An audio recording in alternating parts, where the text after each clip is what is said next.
So we've just finished working on questions where we're finding unknown sides using our trig ratios. Today's topic, we're going to take a look at using our trig ratios to find unknown angles. So our goal is to use the three primary trig ratios to solve for angles in right triangles.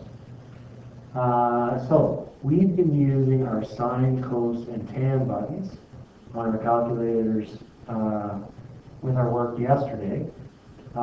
Today, we're going to need to use the trig inverse buttons on our calculators. So sine inverse, cos inverse, tan inverse.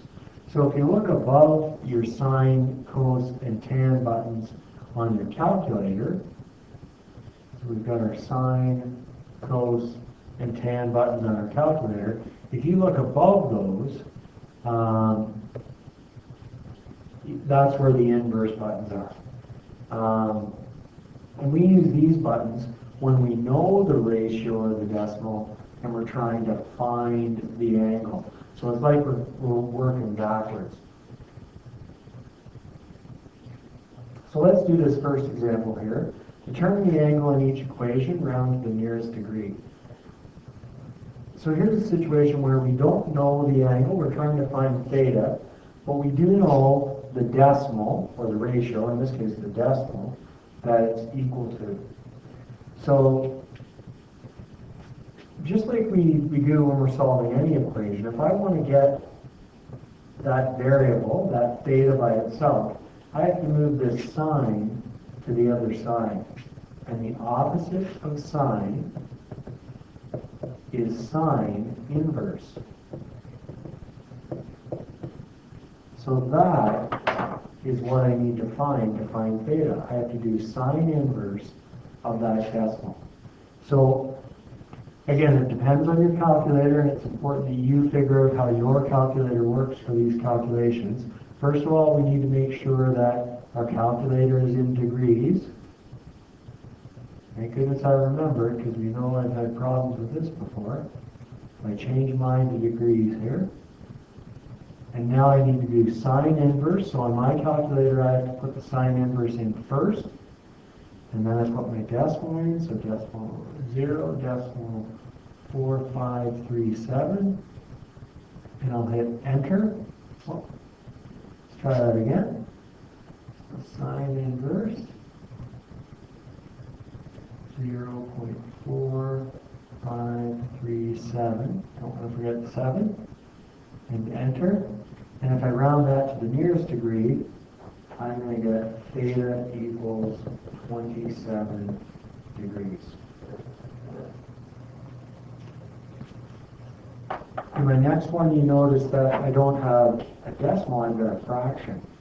But the first step is still the same. I move cos to the other side, it becomes cos inverse. And I'm just going to write 3/4 in a bracket there. So on my calculator, I'm going to do cos inverse. And then I'm going to do 3 divided by 4 in a bracket. Close the bracket and hit enter. And if I round that to the nearest degree, I get 41 degrees.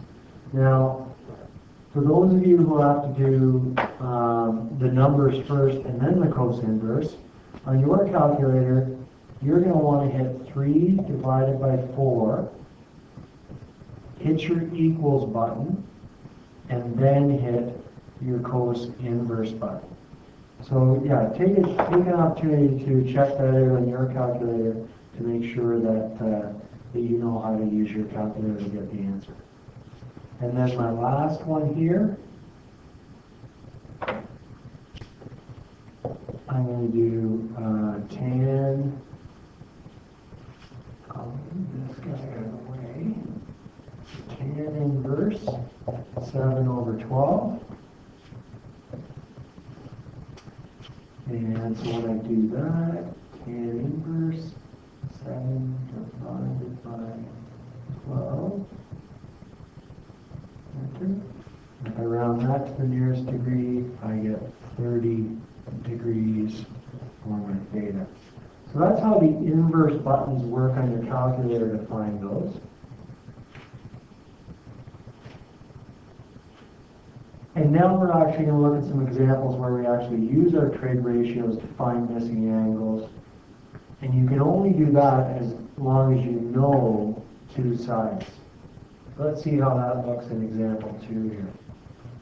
So in this one we're trying to find what theta is equal to. So theta is the angle we're working with. We need to identify these two sides and what they are in relation to the theta. So in this case, 18 is the opposite side, and 11 is the adjacent side.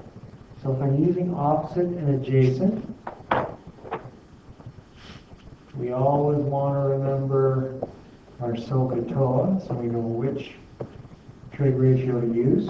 So in this case, it's opposite and adjacent, so that's going to be tan. So I'm going to write the formula for tan, and then I'll plug in what I know. So I'm trying to find theta, but I do know the opposite side is 18, and the adjacent side is 11. So now it looks just like the questions we were doing up above. If I want to figure out what theta is equal to, I need to do tan inverse of 18 over 11. And when I do that on the calculator, I get 58.6 degrees for theta. All right, let's take a look at example 3 on the next page then. Here we want to try and figure out what angle D is equal to using one of the primary trig ratios, and we're rounding to 2 decimal places. So I'm going to put my theta in that corner where the D is, and now I need to label my sides. So 14 meters is the hypotenuse, it's the longest side in that triangle, and the 7 meters in relation to the theta, it's beside it, so it's the adjacent side. So with A and H in SOH, I'm going to use the cos formula. So cos is A over H. I'll plug in what I know. The theta is angle D, that's what I'm trying to find. I believe there's theta there, that's fine. Adjacent is 7, and hypotenuse is 14. So I do cos inverse 7 over 14, and I end up with angle D equals 60 degrees when I punch that into the calculator. I won't punch all these into my calculator, I'll just show you what the answer is, and that'll save us a little bit of time. Alright, the last example here, I'm solving for theta and rounding to the nearest degree. Whoa, now I've got almost too much information here. I'm actually going to show you how all 3 trig ratios would give you the correct answer here. So first thing is I'll label the 3 sides in relation to the theta. So there's my hypotenuse, it's 7.98. The 7.4 is opposite, and the 3 is adjacent. And when I know all 3 sides, it really doesn't matter which of my 3 formulas I'm going to use from SOH. So if I chose to use sine, so sine is opposite over hypotenuse. So sine theta equals, opposite is 7.4, hypotenuse is 7.98. So if I'm going to find theta, I would have to do sine inverse of 7.4 over 7.98. If someone else decided they wanted to use cos, that's adjacent over hypotenuse.